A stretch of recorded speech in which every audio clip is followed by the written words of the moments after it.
What's up, everybody? Welcome to the Magic Dads podcast. My name is Blake. I'm here with Stefan. How you doing, buddy? Sleevin'.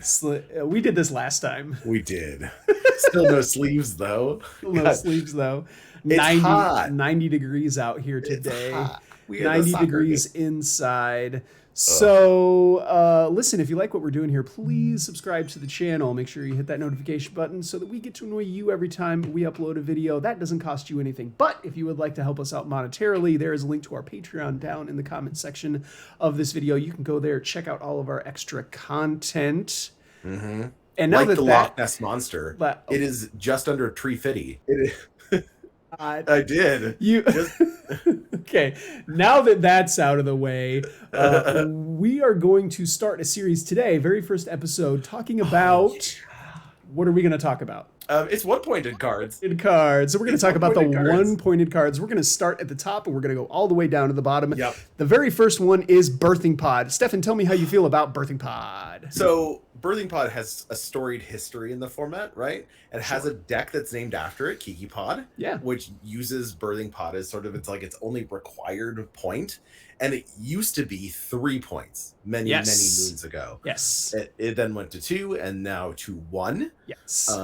And it's an extremely powerful tool in the decks that can utilize it effectively and just win you the game. Yes, so unlike a lot of the creature tutors, Birthing Pod actually puts the creature onto the battlefield, which can create some insane value. Even if you're not comboing off, you can just put a Siege Rhino into play every turn. And I've talked many people into playing this as their 10th point, even without green. Yes, even without green. Sean, our very famous Gabos player, that is his 10th point, Birthing Pod. I talked him into that. No green sources in his deck at all.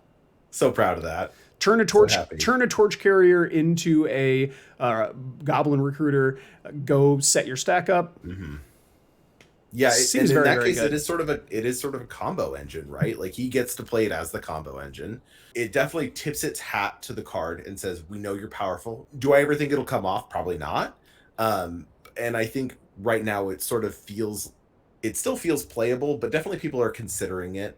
So recently, the Turbo Initiative, the Naya Turbo Initiative deck, that's their 10th point, Mox Birthing Pod, because they get to turn a White Plume Adventurer into a Seasoned Dungeoneer. And then they get to turn a Seasoned Dungeoneer into a Karmic Guide to get back the White Plume Adventurer. They just get to take initiative so much times. It's not necessarily comboing off in an infinite sort of way, but it is comboing off in a way that like it's basically just unbeatable, right? So having said that, and we both love and admire this card. I think we can agree. Yes, I do love a Birthing Pod deck. We're gonna quickly, this is fun, vote on whether or not we think it deserves its point. Ready? So, how do we feel about Birthing Pod? I'm gonna count it down. 3, 2, 1. Yes, I think Birthing Pod definitely deserves its point. Don't want to see it go up any higher though. No, I think at one point it feels super well positioned. It feels like you definitely have to make the consideration about whether or not you want to include it in the deck. But having it be free feels wrong. Right. No, the Seeker Walk deck should not get to free roll Birthing Pod. Absolutely. No, not. Jesus. Yeah. No. So the next card on the list is Crop Rotation. How do you feel about Crop Rotation? Crop Rotation is a sick card. So again, similar to Birthing Pod, it is a tutor to the board. So there are so many silver bullet lands out there that you can just go get. Like your opponent is casting an Animate Dead. Crop Rotation for Bojuka Bog. Your opponent is attacking you down with a Ragavan. Crop Rotation for Caracas. If you are in, that kind of lands deck where you're, having all of the extra land drops or you have access to stuff in your graveyard, you can Crop Rotation for Glacial Chasm. So that you just don't get to take any damage anymore. There's so many sweet things that you can do with a Crop Rotation. Also, if Thespian Stage Dark Depths is something that you want to do, it finds either half of that combo. Yeah, it also gets a card called Urza's Saga, which is both a messed up card and a messed up block. For a long time, it was just getting you cards that made tons of mana, like Tolarian Academy and Gaia's Cradle. Yep. Yeah. And so you were netting tons of mana off this. But the addition of just being able to get a strip mine and strip mine your opponent and then lock them out with that strip mine if you have any recursive elements. Yeah. super, super powerful. So, drum roll, how do we feel about crop rotation? Give me a countdown. 3, 2, 1. Yeah, I think crop rotation definitely deserves its point. I definitely don't want to see it go up any higher, but I think it deserves its point.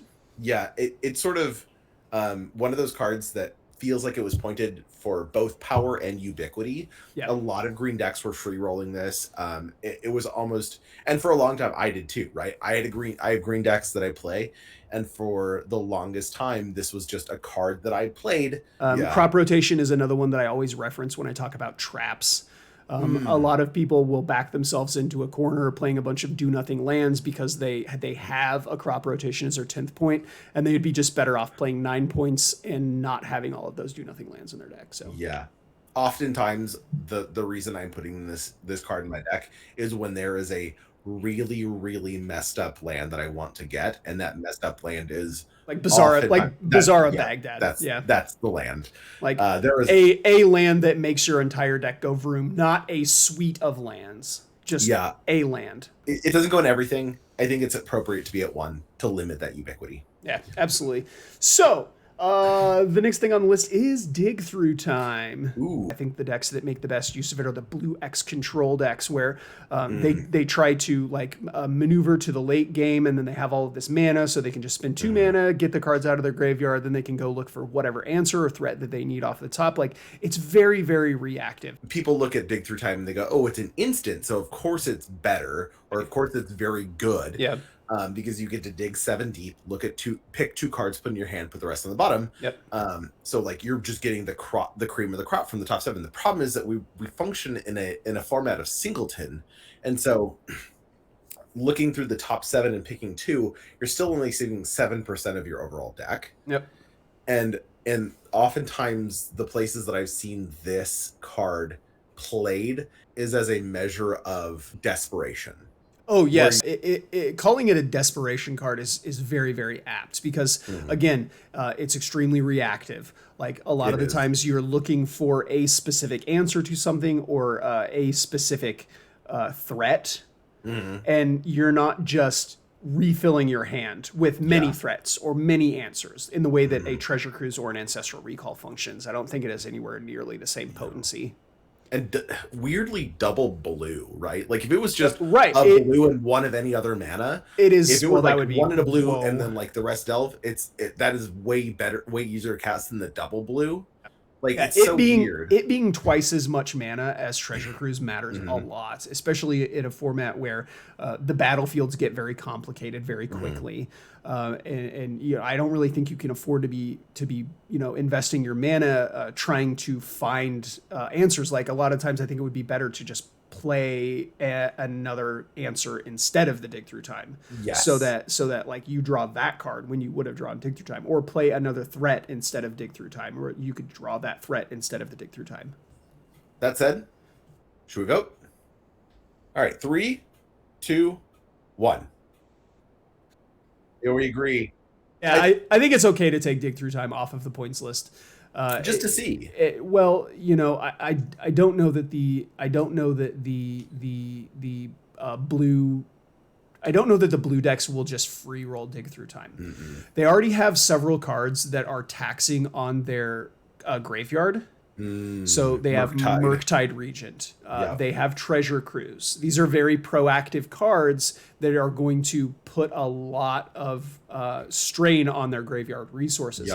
And having too many delve cards in your deck makes it so you can't cast the spells that are in your hand.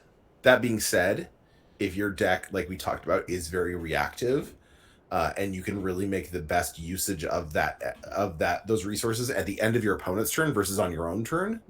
Sometimes it's going to function very well. But I think it's totally acceptable for us to separate. Like we said, it's good and cool for us to separate Treasure Cruise from Dig Through Time. And view them from their own, like, equally through different lenses. If it is a Venn diagram, they are about as far apart as they could possibly be. Right now, I feel like it could be fine being 0. Yeah, it doesn't go in every deck. Yeah.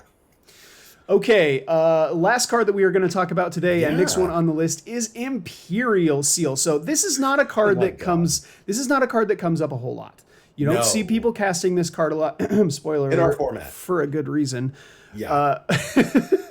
If you have ever cast Vampiric Tutor and thought, "Wow, I want this card to be worse in almost every way," boy, have I got a card for you. So it's totally face up in every way. You don't have to reveal the card. Admittedly, that is better than like Worldly or whatever. But you're just putting card on top, losing 2 for a black mana, right? At sorcery speed. Yep. And if I'm doing that, I would spend the 2 to have Vamp. Yes. If that is a thing that you want to do, Vampiric Tutor is better in every way. Yes. Search your library for any card and put it on top of your deck. Like, I'm already not super high on card negative tutors. Right.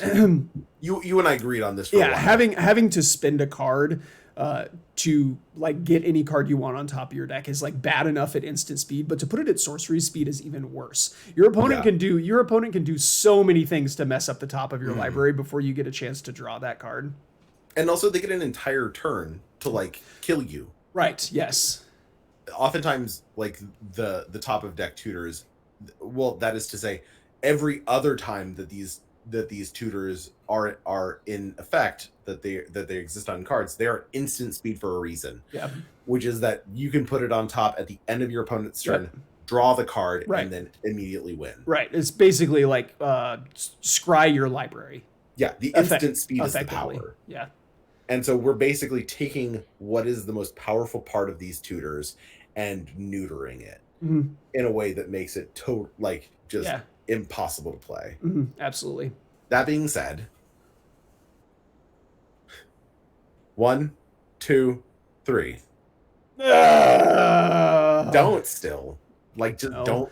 Like, not only is it not worth the point, if it was 0 points, I still wouldn't play it. I would go out of my way to play a 9-point deck. Yes, absolutely. I completely agree. I would play a 9-point deck and not play Imperial Seal, just so that it could see me walking away from it.